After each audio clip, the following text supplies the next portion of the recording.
Hello, it's Matt and Josh with You Sell Comics. We're now live on Facebook and YouTube. Our YouTube channel is You Sell Comics, just all one word. Facebook is also You Sell Comics page, but you're already on it. So this week there's a lot to talk about. Actually, feels like there's a lot more this week than last week. But stuff. Yeah. But first, You Sell Comics is a multi-vendor marketplace. Combine sell comics, omnis, trades, slabs, etc. $6 a month to list for bin pricing, $15 a month to list for auctions. The 1 month trial, 3 month trial is currently still up, though, which will be switching to a 1 month trial in October. We've added some writing a currency selector this month, so you can kind of guess what you're going to pay in euros for a comic, or Canadian. Or USD. USD by default, and then you can choose Canadian or We Euro. don't discriminate around here. Yeah. Funds for all. Also, we made attributes easier on the site. Instead of 2 clicks, it's now 1 click. And I think we'll have our affiliate program up and running, so you can get a percentage of those subscriptions if you get people to sign up. Hopefully by mid-October-ish. So, yeah. For info on our affiliate thing, we'll have that up on our Facebook and Instagram, and you can probably contact us and we can give you a link. Anyways, yes. So just before the stream started, I was saying to Josh, I'm like, I kind of didn't want to do the stream tonight because my wife and I started watching Julia from HBO Max, about Julia, that bio TV series about Julia Child, and the first 2 episodes were fantastic. So we're like, I kind of just want to binge this. However, I see. The show is more important, I suppose. Yes. Thank you. Oh, hey, Keith, what's up? Thanks for joining us. What's up, man? Keith is the proprietor of Freak Show Comics in Niagara Falls, Ontario, on Lundy's Lane, I believe. So go check out his store. He will hook you up with lots of comics. He's also on the site. So he puts comics up there every week. So check out that as well. There's a lot. He's put up some good Spider-Man stuff and some House of Mystery, I think. Anyways, Scarlet Witch is getting her own series this year. Sorry, next year. She's making a return. Wanda Maximoff made a big impact in the MCU. Doctor Strange Multiverse of Madness, her comic book counterpart, will soon do the same in the pages of an new ongoing series hitting shelves early next year. Marvel Comics has announced that writer Steve Orlando and artist Sarah Pichelli will open the door to a new era of adventures, mysteries, quests that only a hero with Wanda Maximoff's breathtaking, unmatched mystical abilities are fit for in Scarlet Witch #1. Following her redemption in the pages of X-Men Trial of Magneto. Spoiler alert, I haven't read that yet. Wanda uses her powers in a glorious new way, embraces a new calling to help those who need it the most, experience one of the most powerful magic wielders. I see Josh is talking to himself in the chat. What? No. On the YouTube chat, he's having a discussion with himself. Experience one of the most powerful magic wielders on the planet at her very best in the series Scarlet Witch fans have been asking for. Yeah, so if you're into Scarlet Witch, there's the cover shot. I'm sure that's the A cover. And that comes out when? Scarlet doesn't say when. It just says next year. Looking. I'm gonna assume no ETA. Just probably a year. Looking. No date on that yet. Yeah. No. Okay. So Toronto International Film Festival was going on last week, and there was some controversy from a film called The People's Joker. It was a queer coming of age movie pulled from. I think it got 1 screening at Toronto International Film Festival. Vera Drew, the filmmaker behind a queer coming of age movie set in the Batman universe known as The People's Joker, has pulled the movie from the Toronto International Film Festival after just a single screening over alleged rights issues.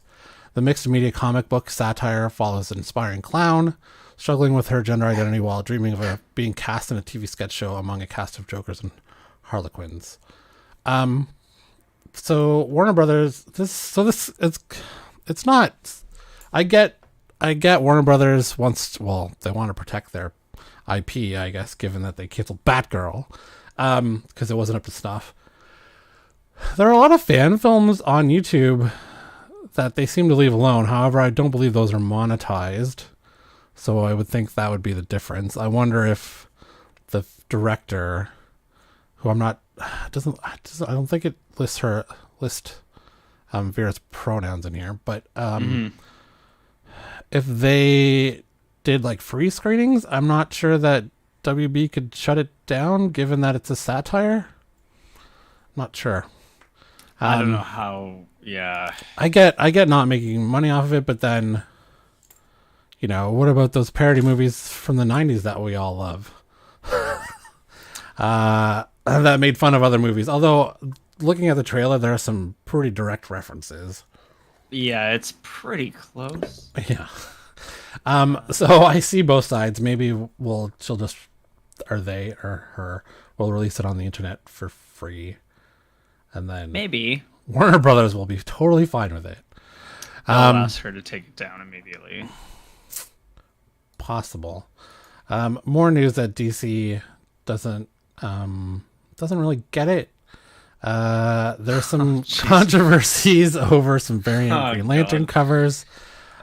September is Hispanic Heritage Month, and last month DC Comics planned to celebrate this with variant covers. Came a real cropper with a number of covers criticized of being offensively simplistic and reductive, often just having a DC superhero character with food stuff stereotypically associated with Hispanic cuisine, such as tamales, pupusas. I don't even know how to say that.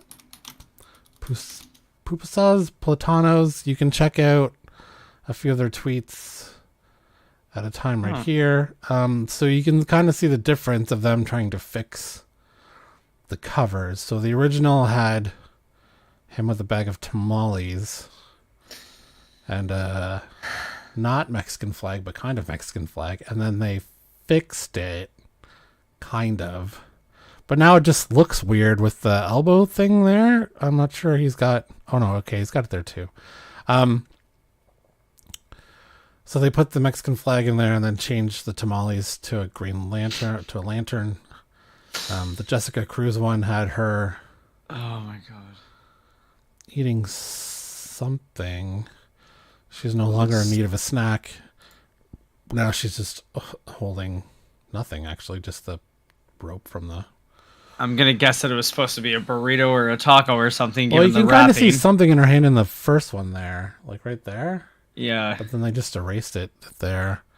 Blue Beetle now is no longer holding tacos in his hand.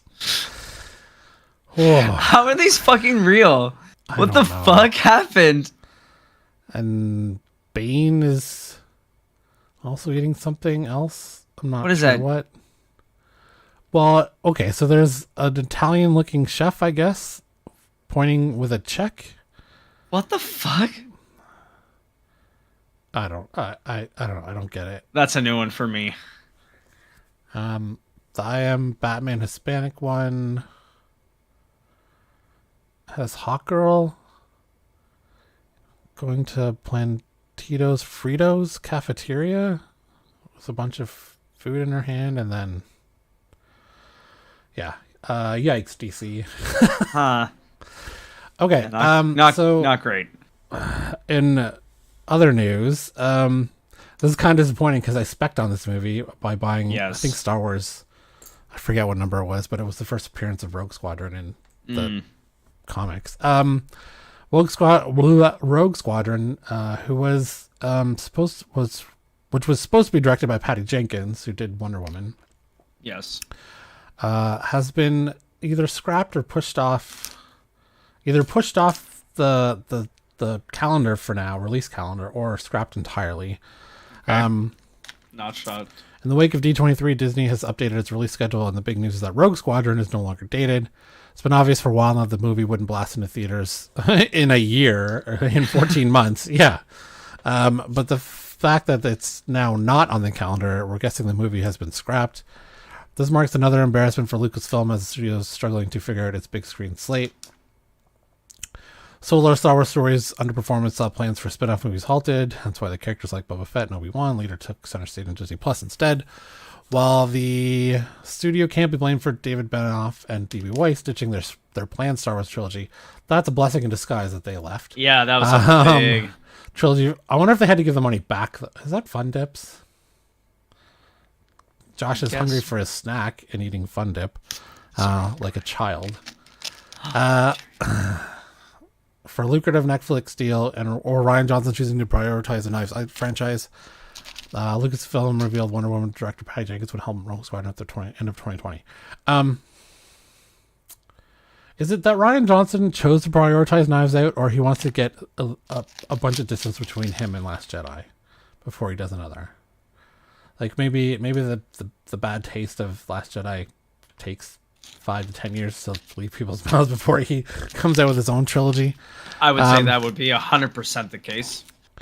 Although totally, Knives Out was good, was really good. Apparently, the sequel is pretty good too, according to reviews at that film festival in France. Yeah, Palme d'Or. Cannes. Canis. So this kind of leads to a bigger question. Does Kathleen Kennedy have a problem working with directors? Yes. As opposed to directors working with her? The answer is yes, and then probably not, but the original answer is yes. So some of them... So if we can get a list. Colin Trevorrow, Josh Trank, Phil Miller and Lord, now Patty Jenkins, and D.B. Weiss and Benioff. Ryan Johnson still apparently has one. So the only directors we know for sure that have been confirmed to still have one is Taika and Kevin Feige directing a movie for the first time. Right. Some are good ideas to get rid of. Josh Trank, Trainwreck. Colin Trevorrow can't make a good movie again to save his life. Those 2 Jurassic Park movies were terrible. I mean, they're fun to watch, but they were just terrible fun to watch. They made money though, right? Like they made a bunch of money. Yeah, and that might be more to do with dinosaurs and the nostalgia of Jurassic Park. And then bringing, like, would the new one have done as well if you didn't bring Sam Neill back and Laura Dern? I don't think so. Like, they needed those two to keep that franchise alive. It was not good, dude. Before going extinct. It was not good. I'm so sad too because I wanted it to be good. Yeah. And it seems like a lot of people have had enough of Chris Pratt and being in everything. So, Patty Jenkins.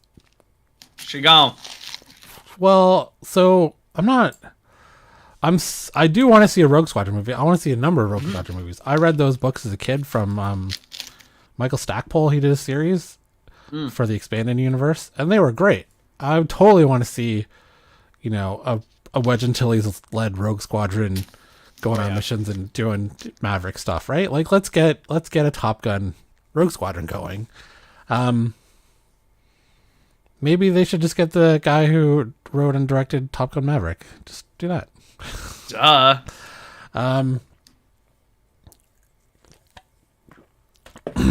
So why do we think though that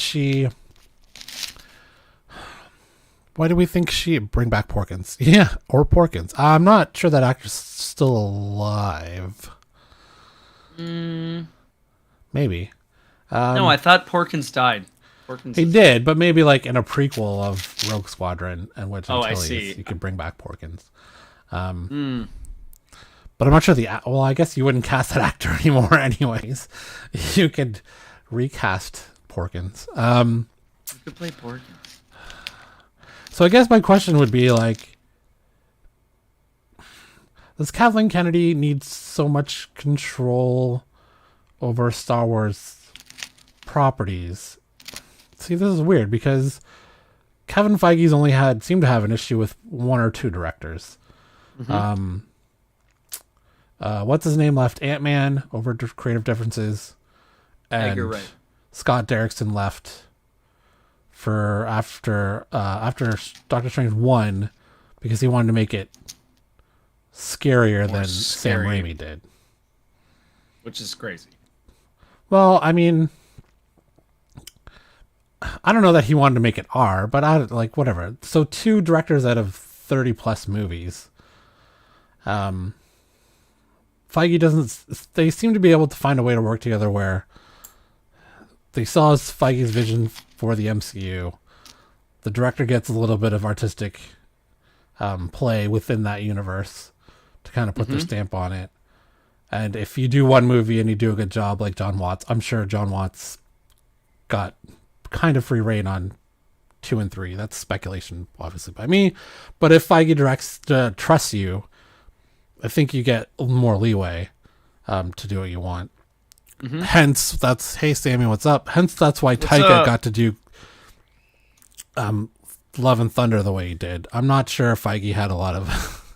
I'm not sure Taika took a lot of input from Feige on that movie. He just said, let Taika do what he wanted, which was a mistake, unfortunately. But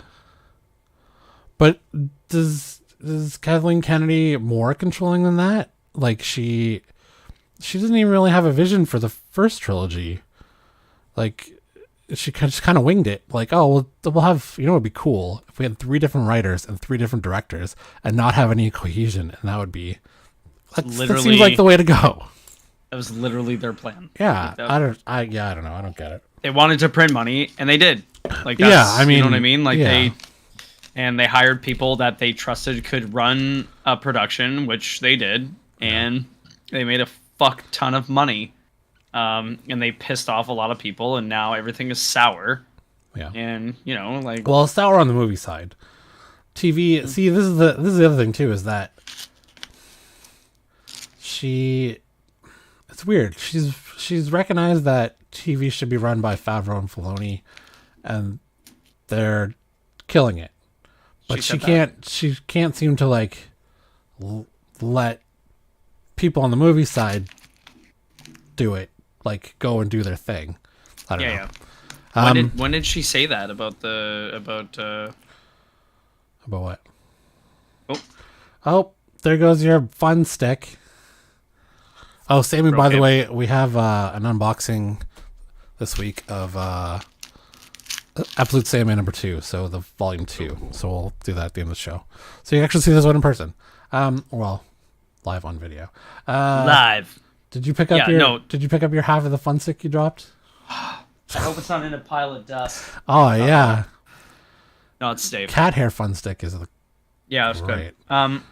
Yeah, so I feel like... Sorry, when did they say that she thought the TV was in good hands with Dave? That's what I'm saying. I've never said that. Oh, this is what she said. No. I thought she was like, yeah, the TV's in good hands. Yeah, no, like, this is what we're saying. I don't think she's ever come out public said TV's in good hands. No.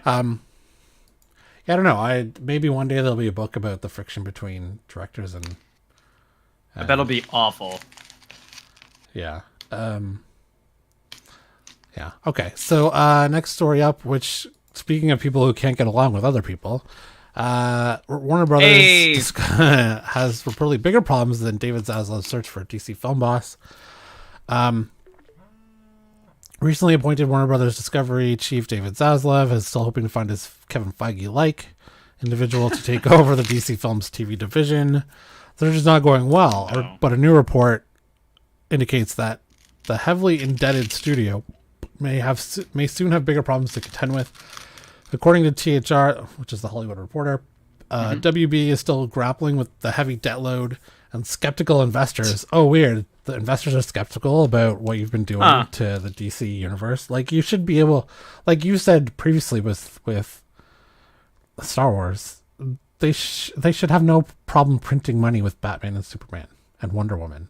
No problem. Like, that's not even a no-brainer. Like, you have 3 of the most popular superhero characters ever, and you can't figure out a way to do it properly. Like, what? Although no negotiations can happen until April 2024. About Zaslav's leadership style, believe another merger deal is inevitable, and Comcast, Brian Roberts, is looking like the most likely candidate to propose combining NBC Universal and Warner Brothers Discovery. Jesus. Wow. So they can't, if they hire someone now to rebuild it for a 10-year plan, they get bought in a year. The new guy's going to be like, nope, we're doing something different. Hire a new guy. We're throwing the playbook out. Like, this is like sports. Like, every GM for hockey wants to bring in their own coach. Sure. And if you're getting rid of the GM, he's going to get rid of the coach. So the report is... Hire more people. So the report says Zaslav doesn't know what he doesn't know. That's scary. And you're always going to be compared to Marvel. It's unfair, but by the time they were being judged, it was working. It's the exact opposite at Warner. It's rough all around. Who the fuck would want that job? Yeah, especially when you... So here are the things against them. One, they could be bought in a year. Two, They will kill projects seemingly with no problem. They support Ezra Miller and that piece of shit movie. I mean, it could be a good movie, but that piece of shit actor, because it will cost $200 million. Like, they're so... And then you don't know if they even have the money to do your 10-year plan. Like, you could build this whole thing 10 years out of, like, we're going to end with, I don't know, Apocalypse and Darkseid and do a whole thing on that planet at the end and have a big bad guy like Thanos. And then, well, we don't have the budget for that. We can't do our own version of Infinity War and Endgame because we just can't. So now you're back to doing, like, small Batgirls budget things that you can't release anyways because you think it's not good enough. How many fun sticks do you have? Same one. I thought it broke in half. I only broke a quarter of it. Okay. Yeah, I don't know. Anyone watching, if you have any idea of who should take over DC and who would want this shit show. I feel like they're down to the point now where, I mean, there is obviously things in the pipe that they're still trying to do and they're working on. Do you think they have a plan for something after Aquaman?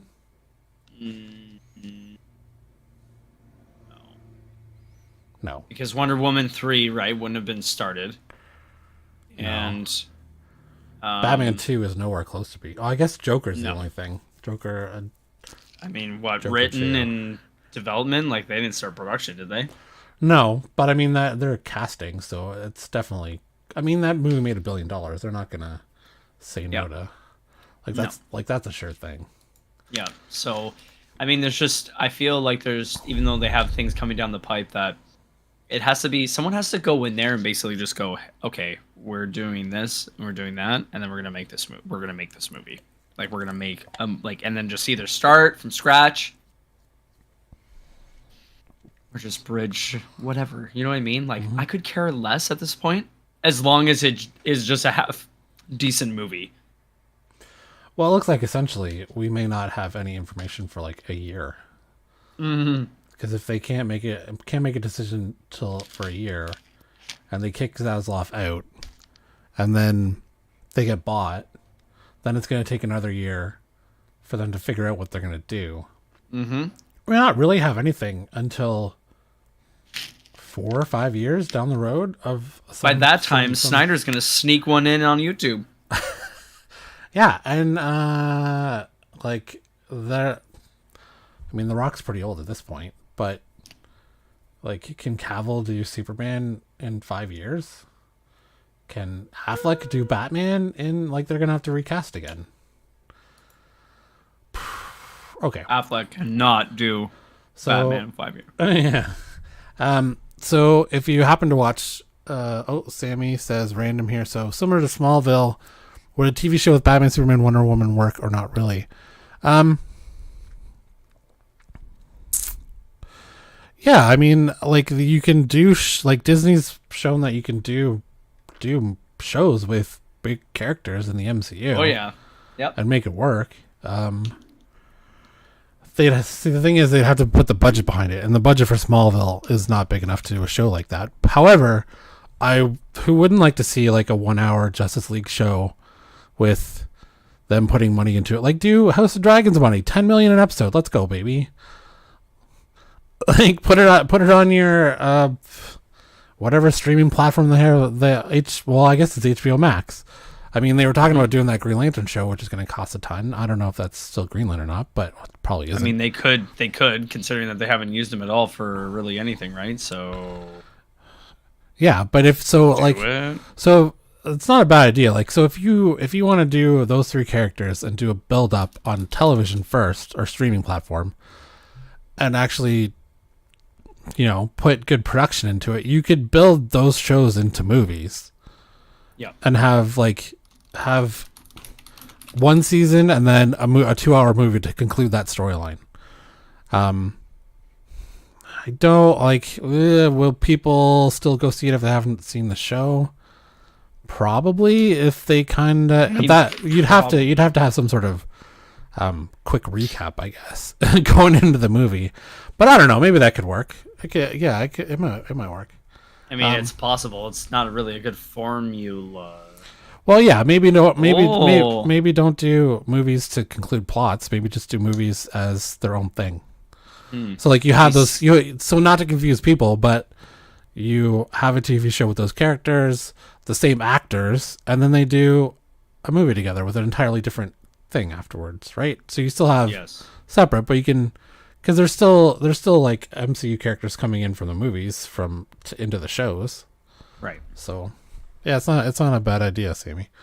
Okay, so on Netflix, again, Sandman is at the top of the streaming platform.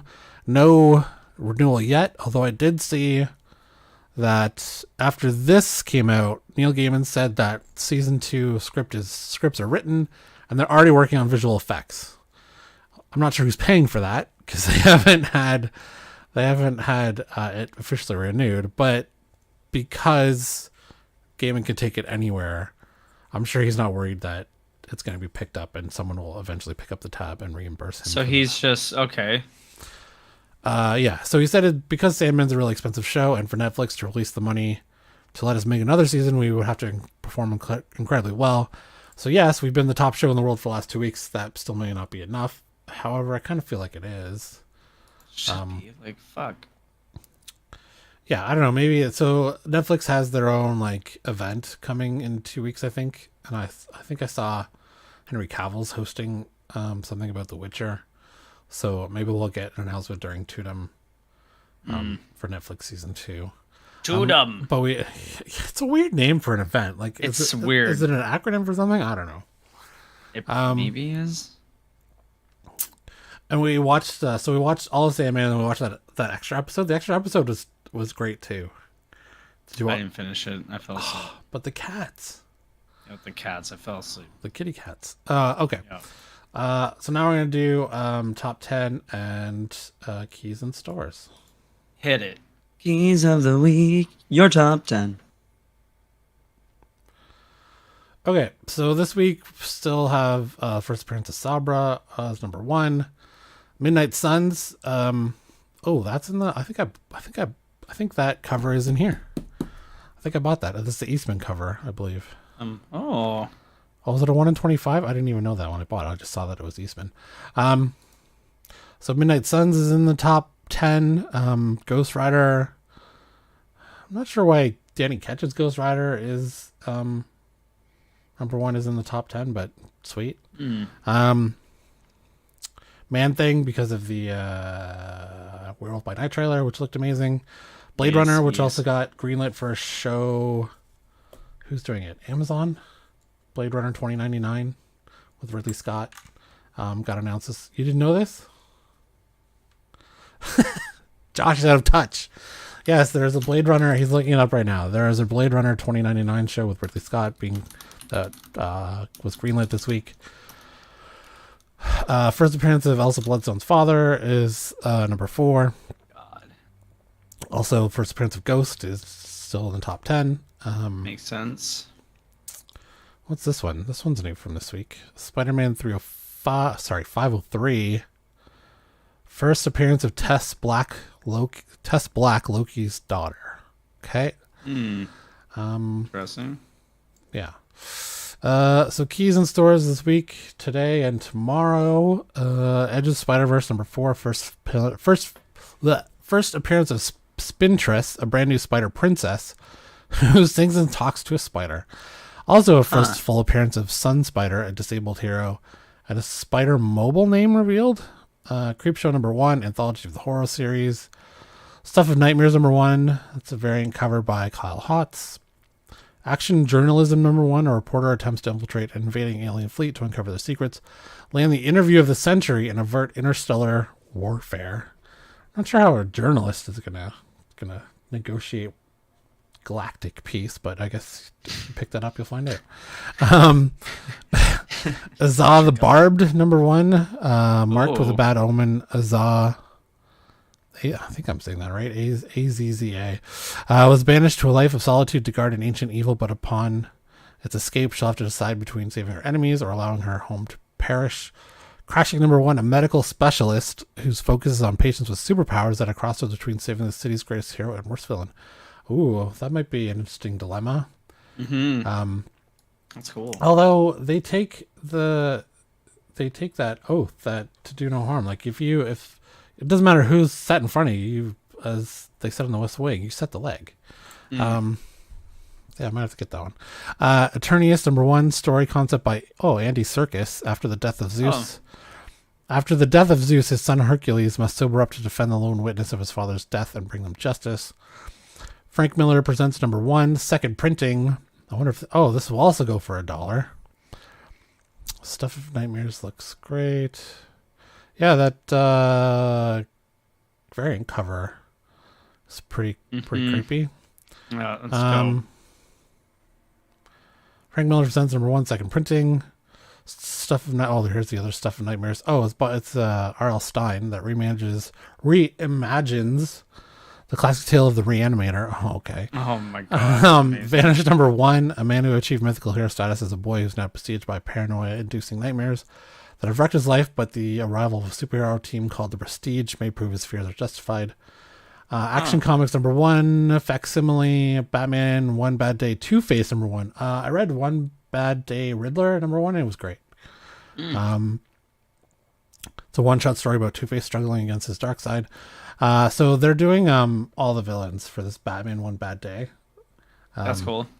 Yeah, so Riddler, Two-Face, Penguin, Poison Ivy, and Bane, I think.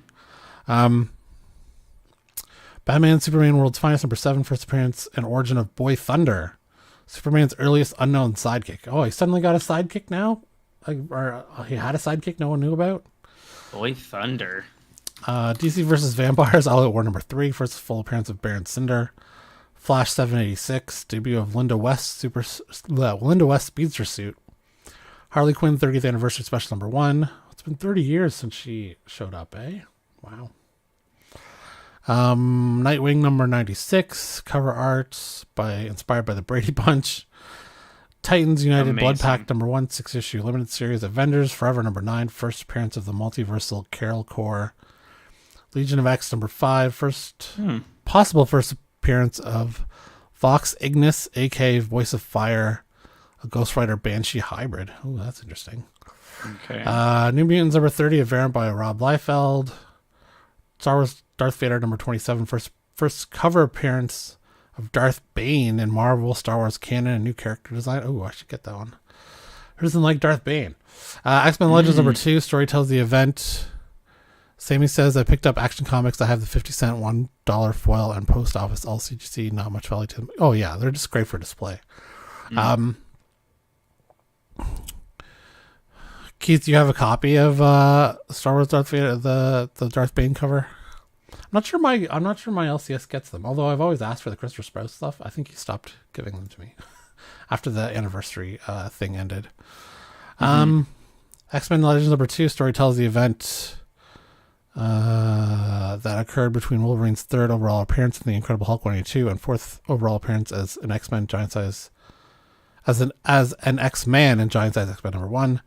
Exterminators #1, 5-issue limited series, and Exterminators #1 variant cover by Inyuk Lee. Okay. Dope. So this week, some really disturbing stuff came out about Ezra Miller even more. Vanity Fair ran an incredibly detailed article listing all of the things Ezra Miller has done. And like it's a pretty long read. It's worth it to read. Definitely worth it. I think they did it very tastefully as well. I don't think this was as much as a... Well, for every accusation, they asked for comment from someone who was also part of the story. And sometimes they did get a reply like, that's not true. Or they got a PR reply from his publicist, like essentially saying that's not the way we see it. Or it kind of didn't happen that way. But there are like some weird things. Like he requested Susan Sarandon come to a dinner and all worship at a shrine altar he had at his house because he wasn't invited to a dinner party. Like, what the fuck? Something like that. Yeah. I don't know. Do you want to go first? So when he originally said, he came out with a statement 2 months ago that he recognized that he was mentally ill and he was getting help. That was 2 months ago. That felt like last week. It was something like that. When that story came out, we both said like this is PR stuff. Like he's not actually gonna do it. Yeah, and it's true. He just says it to like get out of it for a while until he gets called into shit again.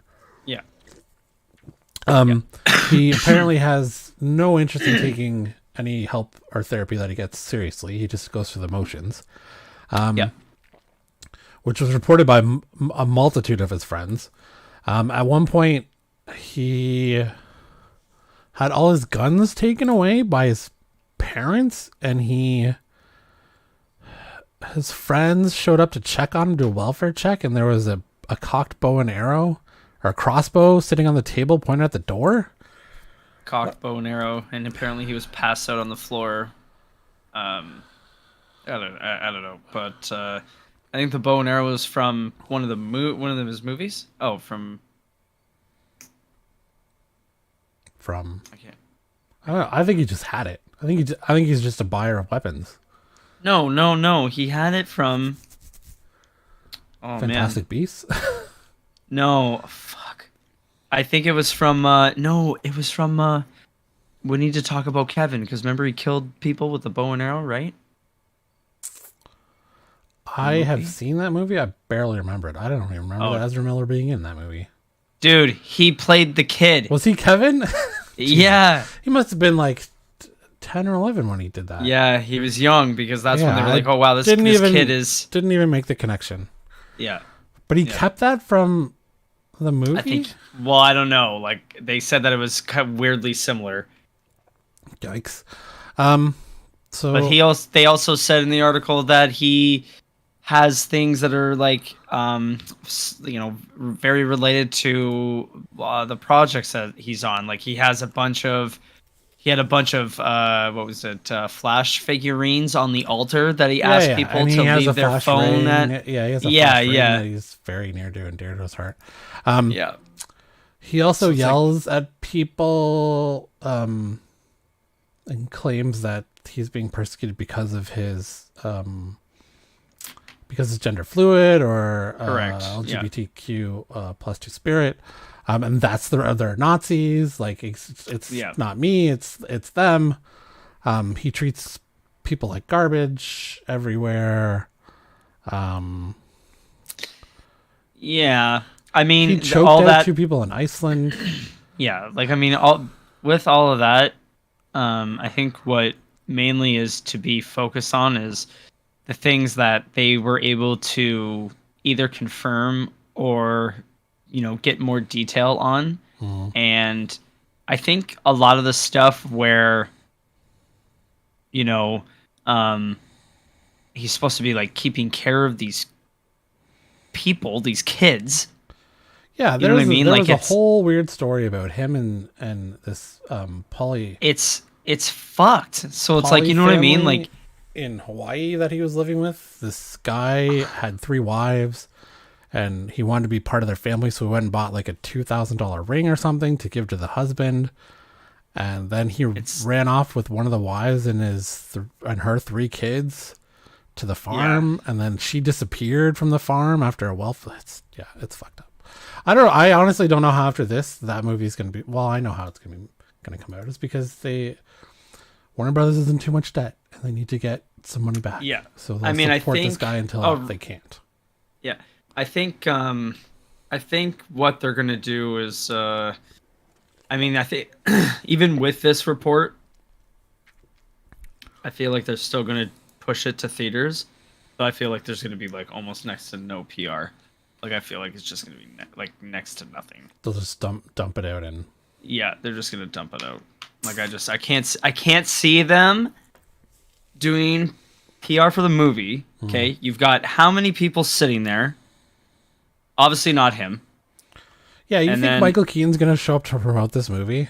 Sitting alongside Ezra Miller? No fucking way. No, but that's what I'm saying. Like they're not going to have Ezra come out. So then who's going to come out and promote the movie, right? So like some of these co-stars, but every single one of them is going to be asked about him. Yeah. So like, what are they going to do about that? They're going to announce. You know what I mean? They're going to say something every single time. Yep. I don't know, dude. Just doesn't. It's just too looming over. Yeah.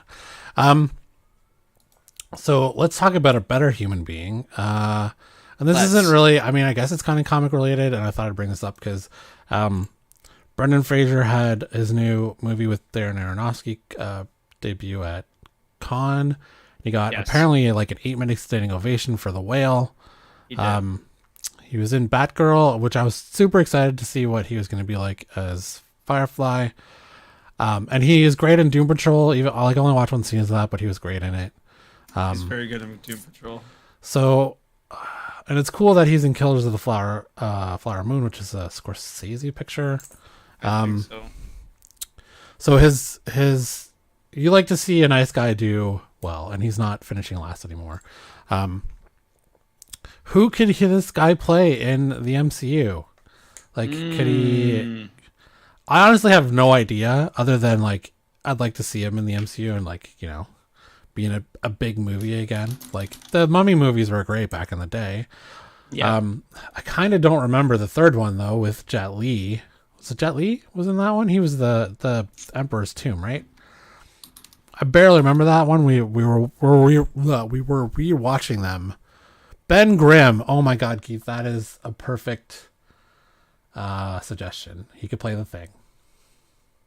He could play the Thing. Well, I guess we're done. So yeah, that's it. Now we're done. I don't know. Like, I mean, yeah, but also, I don't know. I feel like he's a bigger guy. He's not. Yeah. He's not the svelte man he once was. Mm-hmm, so what? He doesn't necessarily have to play a superhero, I guess. He could play like, I don't know. I wouldn't. I'm having a hard time, like, kind of thinking of. I don't know that I want him to play a villain. Although he was playing a villain in Batgirl. Yeah, I don't know. I think Ben Grimm's kind of like nailed it. Just had it, eh? Yeah, he's got it. That's it. Anyone from? I'm trying to think. Like, I don't think he's right for Beast for X-Men. I mean, Kelsey Grammer's probably gonna always be my Beast. Yeah, but he's kind of a shitty person. He had some domestic violence issues. Yeah, no way they bring back Kelsey Grammer for the Beast. No. Although he was a very good Beast. Shit, I don't know. Yeah, I'm drawing a blank. I'm honestly spacing right now. Yeah, other than Thing, like, and it's got to be like, it can't be like a side character like I don't know, the Blob or something, or like I want him to have like a good, have a good chunk of screen time. Good chunk. Yeah, I don't know. Think about it. Let us know. Yeah, We'll think about it. You think about it. We'll come back. So this came out. Marvel editor explains how the publisher works with MCU. So if you guys are speckers, this is how it's going to work. Apparently, is that Long before the Marvel Cinematic Universe was even a thing, what happened in Marvel movies would often have an impact on the comic books. Spider-Man, for example, also ended up with organic webbing after Tobey Maguire's wall crawler ditched the web shooters. We shared a first look at the redesigned Agatha Harkness, inspired by WandaVision. During an interview with AITP, X-Men senior editor Jordan D. White explained how it all works and confirmed that they're very much left up to their own devices. Why? Because Marvel Studios wants Marvel Comics to continue telling stories so that they can one day bring them to the big and small screens. He said, I mean, we're all part of the same company, but they don't consult me on what they should do, and I don't consult them on what I should do. Every once in a while, we have get-togethers with studios, and we share information about what we're doing, but it's not that intimate. Like, I knew that X-Men 97 was a series.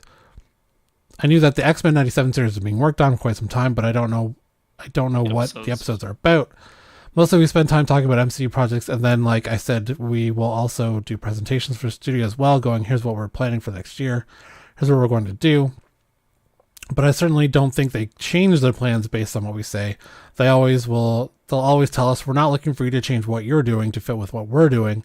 We want you to stay 5 to 10 years ahead of us because we want you to be doing fun and interesting stuff that we can use down the line, which we're more than happy to do. So current storylines, they're looking to pull from 10 years from now in the MCU, going forward, I guess. So like, 2000 to 2020, I assume is the range. Like, are we going to get like X-Men Krakoa storylines? Yes. Yeah, like Trial of Magneto. Like, well, I mean, we're getting Secret Invasion, so like, they're not so much pulling from the 60s and 70s. They're looking to pull more modern. So yes, I guess if you're Specker, you have to now hold on to these books for another 10 years. If you're speculating on first appearances and such. But yeah, so they're essentially, and the studio wants the comics to do whatever they want, and then they'll pick and choose later out of those stories. So both have the freedom to continue on, and not run over each other. Okay, so how in the hell did this happen? Constantine sequel officially in the works with Keanu Reeves and Francis Lord set to return. So the first movie wasn't like a gigantic hit. Like, it made its money back. Right. It made a little bit of money. It looks like the estimated budget for the first one was 100 million, and it grossed over 230. So right. We times that for marketing, and they made about maybe 30 to 50 million in the box office. I'm sure it made more than a lot of money in DVD sales back in the day. Oh yeah. But also, this is a DC property. How did this get greenlit? Given that Zaslav is like, no more projects unless it's going to be like a tentpole, like with our main characters. Is it because Keanu Reeves wanted to come back? Like, is the entire reason, like, during COVID when The Matrix was coming out, everyone was asking him about Constantine and how everyone loved it, and he's like, more than a couple asked him about, like, hey, how would you feel about coming back to Constantine? He's like, yeah, I'd love to. Like, maybe he's a driving force behind this, that he's like, oh, well, we have the actor wants to do it. Why wouldn't we do this? Because Reeves is, a gigantic star. Yeah, like I mean, and the original director, push for it? Like, so I'm more push for it, maybe, he's like he has enough there. He has enough, like, he personally, I'm sure, has enough money. He gives a lot of money away. Yeah. To charities and to crew members or whatever and stuff. So I'm sure he might even be able to bankroll this himself. But with the John Wick movies making a ton of money every time, and another one of those coming out, yeah, I kind of worry though that they won't make it as dark. No, I can't see them making it as dark, because that movie was fucking dark, and it was good. Like that's why a good reason why it was the way that it was is because, he went to hell. It was awful. Like the way that they portrayed, even like Satan and like, oh my God, everything was just so good. And is he going to be smoking? Oh yeah, I got two, right? Like that's holy hell. They're gonna spend $100,000 just on the budget alone. Yes, cigarettes are expensive. Cigarettes are expensive now. Sweet Jesus. So they pulled the best out of that movie came from Bendis' run in Hellblazer. Yes, he did kill it. I don't know what storyline they would do now. I have the last run they did of Hellblazer, but I haven't read it yet. Mm-hmm. Keith says Strohmeyer killed it in that one. He did. Reads still bank. Strohmeyer is great in everything. He was fantastic in American Gods. He's so good. Yeah. He's always, and who doesn't love Keanu Reeves? He's so nice. Yeah. So I hope this survives any kind of merger again of Warner Brothers, but it'd be nice. I would like to see it. I would like to see it made. Yet. Yeah. Okay. Controversy around another character from Marvel Studios. Captain America: New World Order. Marvel Studios responds to backlash about Sabra's upcoming MCU debut. So you can kind of see here in the cover, Sabra is wearing a headband with a Jewish star. Also, her cape has a Star of David clasp. Yes. So Sabra is at least when she was created, she is an Israeli police officer turned Mossad agent, which doesn't really fly these days, given the backlash around how the way Israel treats Palestinians. So Palestinians are upset. Yes. So Marvel responded with, while our characters and stories are inspired by the comics, they're always freshly imagined for the screen in today's audience. The filmmakers are taking a new approach with the character Sabra, who was first introduced into comics over 40 years ago. In other words, she won't likely be heading into battle with the Star of David around her neck. We're guessing her origin story will be modernized, and can't help but wonder whether the Sabra name will no longer be used. It pretty much took until his TV series Clint Barton to be actually called Hawkeye. Is that true? It is true. Was he never called Hawkeye in any other movies? He's not called Hawkeye in any of the movies. I didn't even notice. Yeah, Clint. Clint or Barton. Yeah. So funny. Yeah, I didn't really expect. This is exactly what I expected Marvel to do. They're just gonna reimagine it, like they have done with a bunch of characters, and they just make it modernized. Yep. That's why I wonder what they're gonna do with Magneto, unless they're setting that X-Men movie in the 60s or 70s. Like, you can't have him being from the Holocaust. Yeah. He has to have some similar sort of background to have his motivation.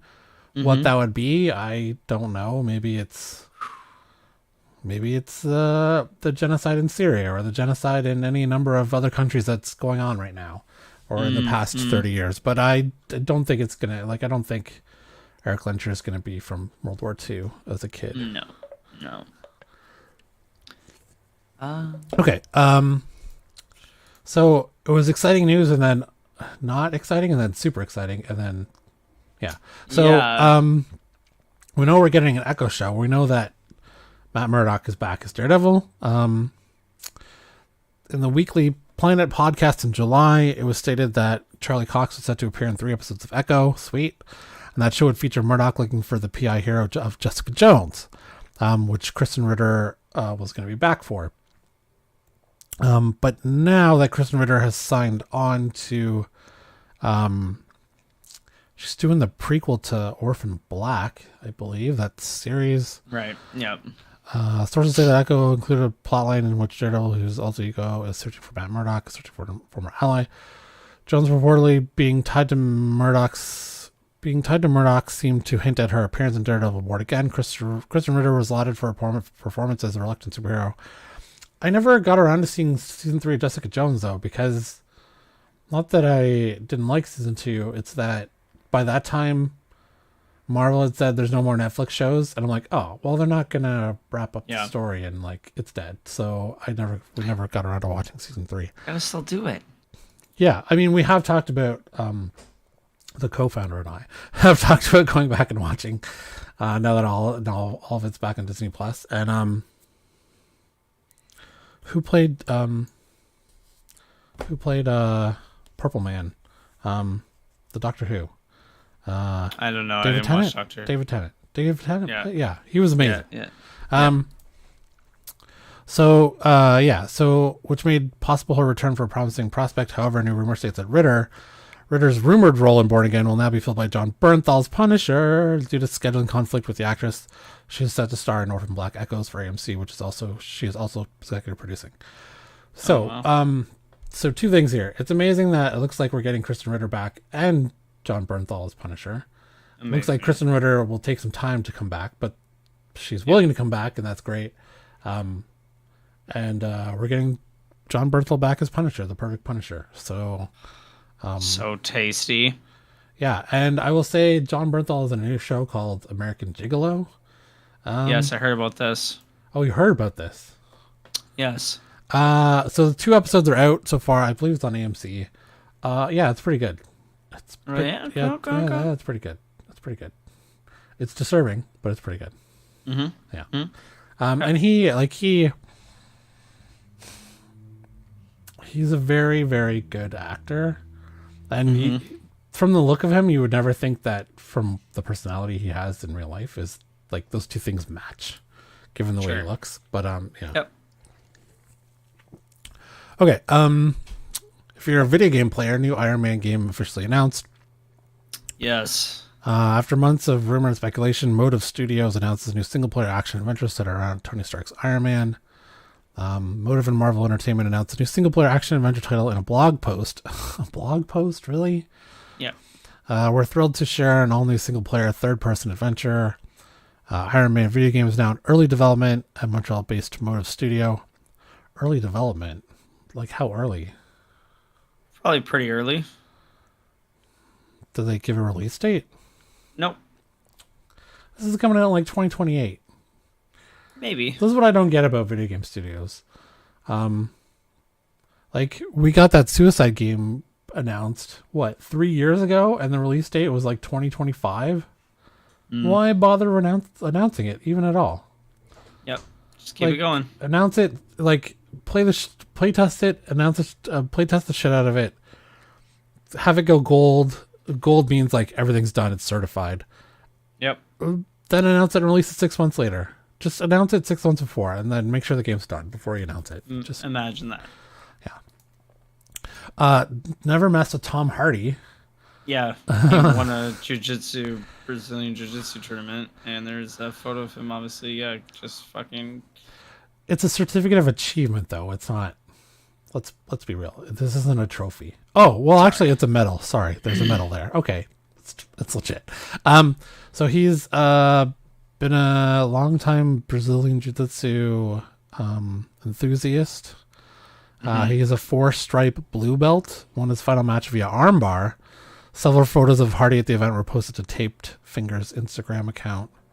That's fun. Speaking about Hardy, a spokesperson for Ultimate Fighter Championship. Samus says, didn't Cyberpunk game take 20 years from announcing? Yeah, they announced that in like 2014, I think, 2015, and it still came out like with a shit ton of bugs, like 5 or 6 years later. Yeah. And Star Citizen, that game I just saw today. That's game Star Citizen, which is a hugely ambitious game. Has now crossed $500 million in funding from fans, including like microtransactions and Kickstarter, and it's no release date. It's been in development 10 years. Yeah. Never gonna come out. Correct. So don't mess with Tom Hardy. Okay. Don't mess with Tom. And the 4th level D-lister, according to Keith, Blue Beetle's new foe, the Yellow Beetle, is revealed in the introduction graduation day number 2.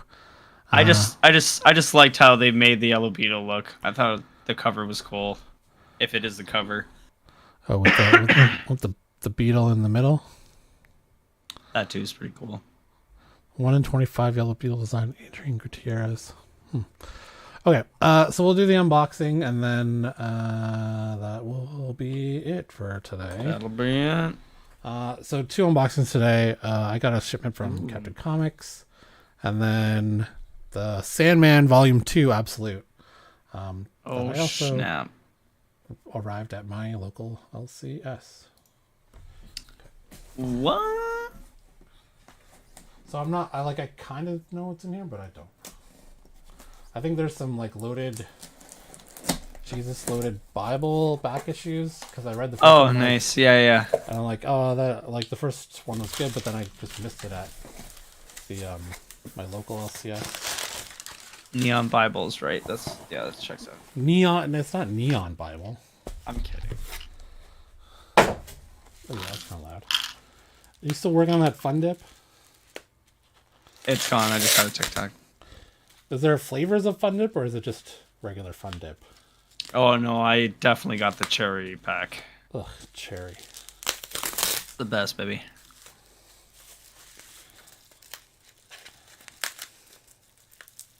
Oh my god. You can do it. I believe in you.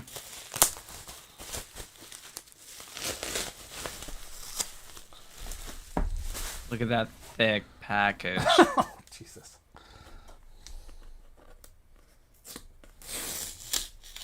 Flicky dicky at the top there. What?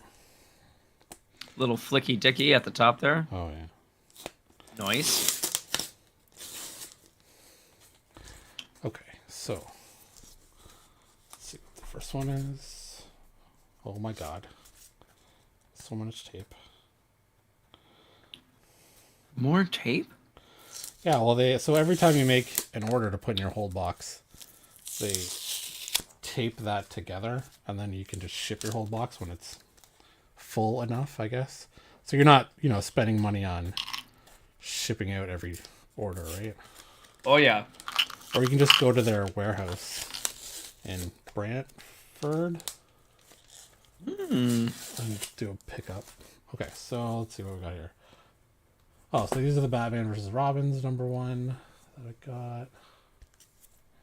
Oh, here's another. Nice. Oh, here's the. Yes. That's dope. There's the Kevin Eastman 1 in 25 Midnight Suns. Keith, did you get any of those in? Did you have enough to order the Eastman one? Edge of the Spider-Verse #3. Oh, and then Kevin Smith Masquerade #1. Which I'm going to see Kevin Smith. He's in Toronto October 11th for a Clerks 3 screening and a Q&A. So I'm going to that. Am I in town? Are you in town? Where would you be? I am. Oh, okay. Dope. Yeah, so I'm doing that on the 11th, and then Iron Maiden in Hamilton on the 12th. So be around for a day or two in your neck of the woods. Oh yeah. Sammy says missed it on the Eastman cover. Yeah, it's a nice little cover. Oh my god, so much tape. Stuck to my keyboard. Okay, so these are just Ghost Rider back issues that I got for like $2 each. Dope. So I'm putting Ghost Rider run together. Oh, that's nice. Okay, so that's that. What else we got in here? Nice Ghost Rider. Oh, this is a Grim foil variant. I'm really liking this series. I'm caught up on it, and it's I like where it's going. Yeah, that's cool. Daredevil #2 because I missed it at my local LCS. I haven't read it yet.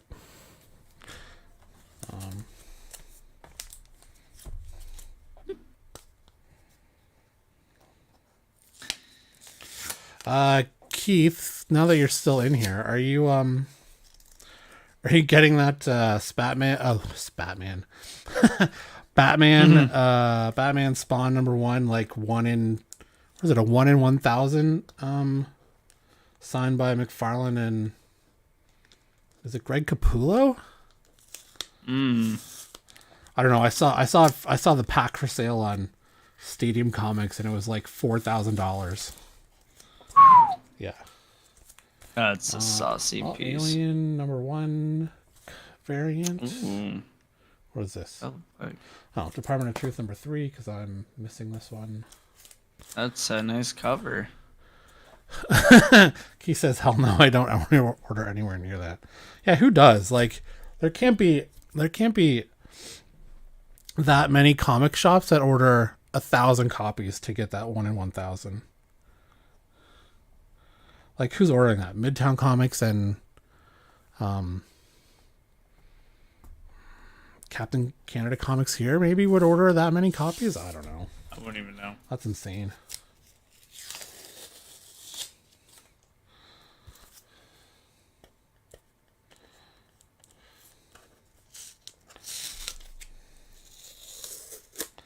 Next pack. Yeah. Well, I think these are just the Jesus ones now. Yeah.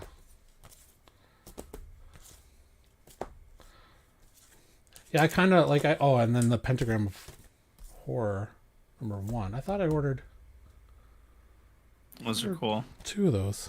I thought I was missing #4 and I ordered 1 and 4. I'll have to check my list. Maybe it's not out yet. I don't remember. Okay, so those are that. And now, the Sandman. Mr. Sandman. How's this? Sing me a song. Ooh. Let's do it. Oh. God, it looks glorious.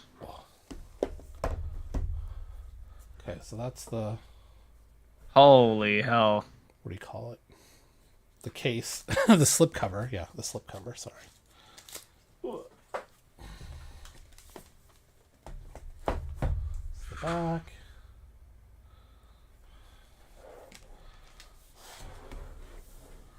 It's the side. Jesus. Careful not to scratch anything while I open the tape. Or the cellophane, whatever you call it. The plastique. Plastique. Yeah, so now I just need to order volume 3. I hope that's still in stock. Apparently, according to my LCS, that volume 4 and 5 are side stories. So did you even finish the first one? No, dude. I'm like, you should see my shelf of omnibuses whenever you're here. Yeah, they're gigantic. I'm like 25 behind from all the ones I order. So I'm still reading the Captain America Rick Remender run. Okay, so that's the front. I gotta do the spine crack thing so it doesn't. Sammy wants to contribute to an unboxing. I don't know what that means. How do you want to contribute? Something to unbox? So you want to give you something to unbox? What am I unboxing? Does he want to, or does he want to unbox? How does that work? No idea. I guess he's gonna let us know. Okay. Look at all this stuff. Let's crack. Okay, so. God, those frames looking kind of nuts. Cat bed out of the way. Your cat bed. Okay, so you got an introduction by Alyssa Whitney. Whoa. And then this is issue 21 to 39. Wow. So you got the foreword by Alyssa. Nice art there. Definitely a newer art style compared to volume 1. Mm-hmm. It's got a bit of, seems like. Aw, Sammy, I'll send you something to unbox. You can keep it or give it away. Your call. What a nice human. Yeah. You're so nice. That'd be cool. Oh, let me. Is that them? Is that his siblings? Huh? Oh, yeah. There's there's a little bit of gutter loss here and there, where you can kind of see that the page goes into the. Yeah, eh? Not too much. Yeah, it's not too bad. Like some pages are like right to the spine, and then there's you know what? It's a weird format because like this. So weird. This one has like the border, and then this page doesn't. See how it goes right to the, but then this one doesn't. Mm. But then this page doesn't have any border. Huh, that's weird. Very odd. Yeah, Sammy, I'll send you the P.O. box. That'd be amazing if you want to send us something, and I will open it and give it away for sure. So cool. So nice, man. Thanks, man. Yeah, so that's that. It even comes with the Bible ribbon like the last one did. That's cool. Place instead of so that's that. Sweet. Let me just put in the chat the PO box if anyone wants to be cool like Sammy and send us something. 1 minute.